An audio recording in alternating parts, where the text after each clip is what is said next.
ધોરણ 10 વિષય સંસ્કૃત પાઠ 20 તથૈવ તિષ્ઠતિ તેમજ રહે છે પદ્ય સ્વાધ્યાય પ્રશ્ન 1 અધોલિખિતેભ્યઃ વિકલ્પેભ્યઃ સમુચિતમ ઉત્તરમ ચિનુત 1 શિક્ષા કસ્માत् કારણાत् ક્ષયં ગચ્છતિ ઓપ્શન ક અવસ્થાપર્યયાત ખ કાલપર્યયાત ગ બુદ્ધિપર્યયાત ઘ ગુરુપર્યયાત જવાબ છે ખ કાલપર્યયાત 2 સંતઃ કિમ કૃત્વા અન્યતરત ભજન્તે ઓપ્શન ક પરીક્ષય ખ દૃષ્ટવા ગ અનુભૂય ઘ વિચાર્ય જવાબ છે ક પરીક્ષય 3 કીદૃશઃ નીચઃ પ્રાયેણ દુઃખજો ભવતિ ઓપ્શન ક લબ્ધપદઃ ખ લબ્ધધનઃ ગ લબ્ધયશાઃ ઘ લબ્ધવિદ્યઃ જવાબ છે ક લબ્ધપદઃ 4 દુઃખાની અનુભૂય કિમ શોભતે ઓપ્શન ક ધર્મઃ ખ ધનમ ગ વિદ્યા ઘ સુખમ જવાબ છે ઘ સુખમ 5 સુજનો ન યાતિ વૈરમ ખાલી જગ્યા વિનાશકાલે અપી ઓપ્શન ક પરિહિત નિરતઃ ખ પરકર્મ નિરતઃ ગ પરધર્મ નિરતઃ ઘ પરહાનિ નિરતઃ જવાબ છે ક પરહિત નિરતઃ ત્યાર પછી પ્રશ્ન 2 એક વાક્યેન સંસ્કૃત ભાષાયામ ઉત્તરમ લિખત 1 સુબુદ્ધ મૂલાઃ પાદપાઃ કસ્માत् કારણાत् નિપતન્તિ ઉત્તરમ સુબુદ્ધ મૂલાઃ પાદપાઃ કાલપર્યયાત નિપતન્તિ 2 મૂઢઃ જનઃ કીદૃશ ભવતિ ઉત્તરમ મૂઢજનઃ પરપ્રત્યયને બુદ્ધિઃ ભવતિ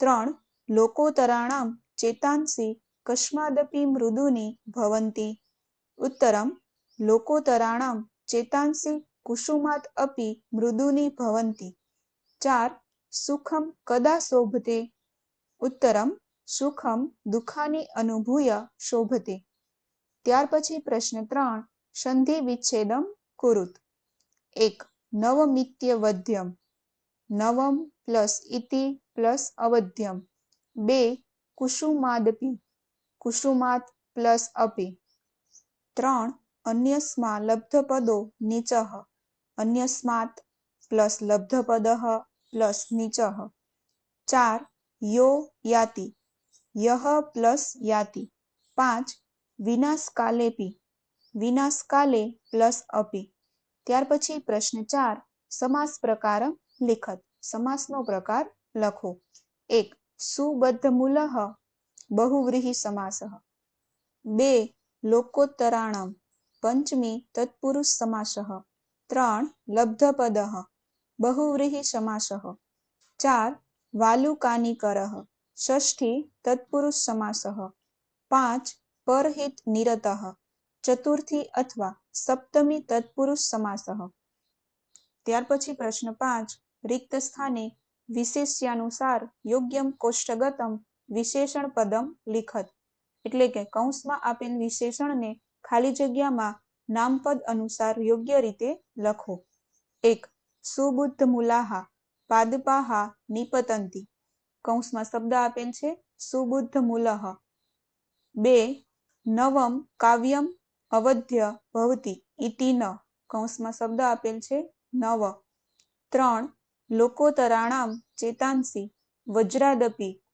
કઠોરાણી ભવંતિ કૌંસમાં શબ્દ આપેલ છે કઠોર 4 નીચઃ પ્રાયેણ દુઃખશઃ ભવતિ કૌંસમાં શબ્દ આપેલ છે દુઃખશઃ 5 પરહિત નિરતઃ સુજનઃ વિનાશકાલેપી વૈરમ ન યાતિ કૌંસમાં શબ્દ આપેલ છે પરાહિત નિરત ત્યાર પછી પ્રશ્ન 6 ગુર્જર ભાષાયામ સંક્ષિપ્તામ ટિપ્પણી લિખત 1 મૂઢ માણસ અને સજ્જનનો ભેદ ઉત્તર મૂઢ માણસ પારકાની બુદ્ધિથી દોરવાઈ જાય છે તેની પાસે પોતાની સ્વતંત્ર બુદ્ધિ નથી હોતી સજ્જન પરખીને જ બેમાંથી એકને સેવે છે તેમની બુદ્ધિ સ્વતંત્ર વિચારસરણી ધરાવે છે 2 નીચ માણસની માનસિકતા ઉત્તર નીચ માણસ અત્યંત હીન કોટીની માનસિકતા ધરાવે છે. તે બીજા પાસેથી ઊંચું પદ મેળવ્યા પછી વધુ કઠોર બની જાય છે. 3. સુજનની સુજનતાનું સ્વરૂપ. ઉત્તર: સત્પુરુષ હંમેશા બીજાના હિતમાં રચ્યો પચ્યો રહે છે. વિનાશના સમયમાં પણ તે અન્યનું હિત કરે છે. તે ચંદનના વૃક્ષ જેવો હોય છે. ચંદનનું વૃક્ષ પોતાને કાપનાર કુહાડીના અગ્રભાગને સુગંધીદાર બનાવે છે. ત્યાર પછી પ્રશ્ન 7. અર્થ વિસ્તારમ કુરુત. 1. શિક્ષાક્ષયમ ગચ્છતિ કાલપર્યયાત. સુબુદ્ધ મૂલાહા નિપતંતિ પાદપાહા. જલમ જલસ્થાનગતમ ચ શુષ્યતિ. હુતમ ચ દત્તમ ચ તથૈવ તિષ્ઠતિ. અનુવાદ: વખત વીતતા કેળવણી નાશ પામે છે. ખૂબ મજબૂત મૂળવાળા વૃક્ષો પડી જાય છે. જળાશયમાં રહેલું પાણી સુકાઈ જાય છે, પરંતુ હોમેલું અને આપેલું એમનું એમ જ રહે છે. અર્થ વિસ્તાર. અહીં મહાકવિ ભાસે દાન અને યજ્ઞનો મહિમા સમજાવ્યો છે. ભાસ રચિત કર્ણભારમ એકાંકી દાનવીર કર્ણની કથા પર આધારિત છે. કર્ણ સૂર્યનો પુત્ર અને પરશુરામનો શિષ્ય હતો. તે મહાન ધનુર્ધર હોવાની સાથે સાથે દાનવીર પણ હતો.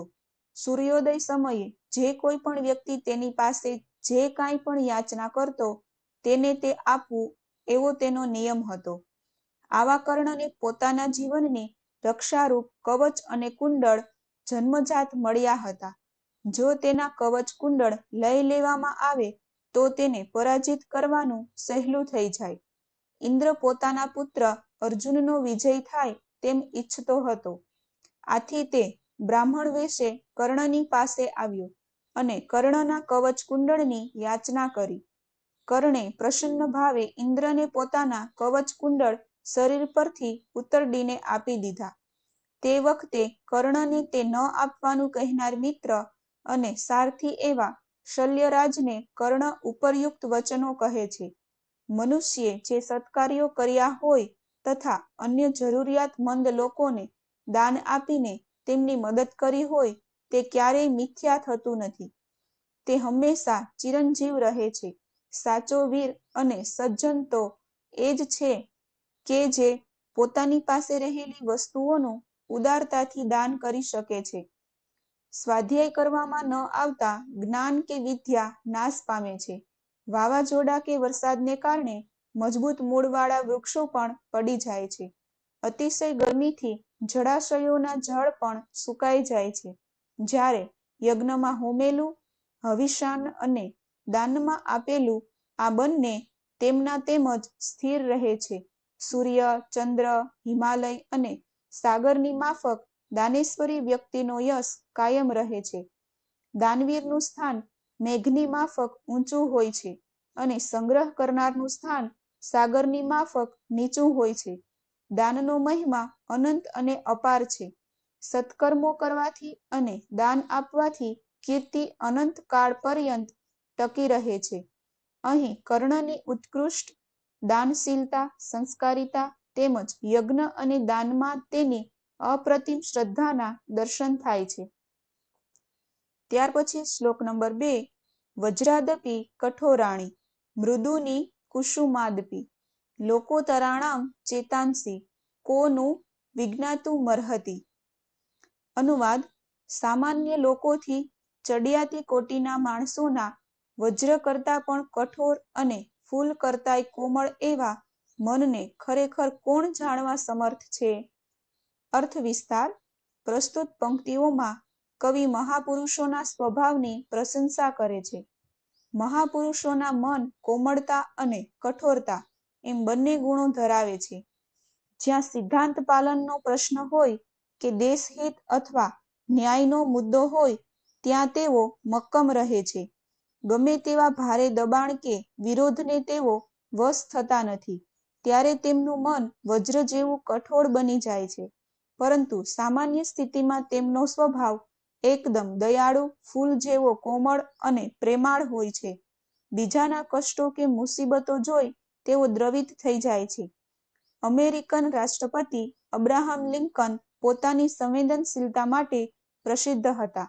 પોતે ગરીબીમાં મોટા થયા હતા, તેથી સમાજના દલિત પીડિત વર્ગ પ્રત્યે તેમને ભારે સહાનુભૂતિ હતી.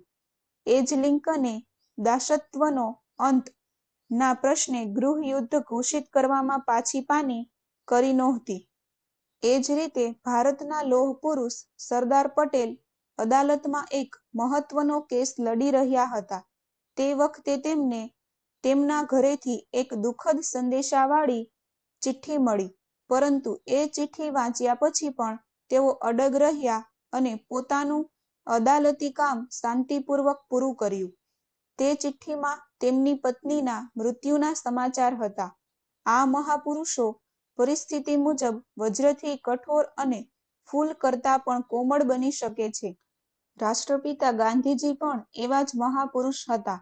હિન્દુસ્તાનના સ્વાતંત્ર્યની લડતમાં તેમના કોમળ હૃદયની કઠોરતા છતી થતી હતી.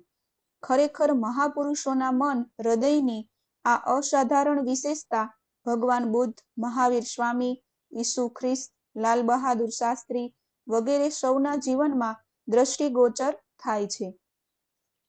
ત્યાર પછી શ્લોક નંબર 3. સુખમ હિ દુઃખાન્યનુભૂય શોભતે ધનાંધકારેષ્વિવ દીપદર્શનમ સુખાતુયો યાતિ નરો દરિદ્રતામ ધૃતઃ શરીરેણ મૃતઃ સ જીવતિ. અનુવાદ: સુખ ખરેખર દુઃખો અનુભવીને શોભે છે. જેમ ગાઢ અંધકારમાં દીવાનું દર્શન હોય છે, સુખમાંથી જે માણસ ગરીબાઈમાં આવી પડે છે તે શરીર ધારણ કરેલો હોવા છતાં મરેલાની માફક જીવે છે.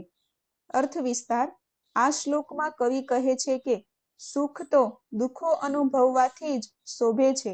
જેમ ઘેરા અંધકારમાં દીવો સુંદર લાગે છે, તેમ દુઃખના વાતાવરણમાં એકાએક સુખની ઝાંખી થઈ જાય તો તે સારું લાગે છે.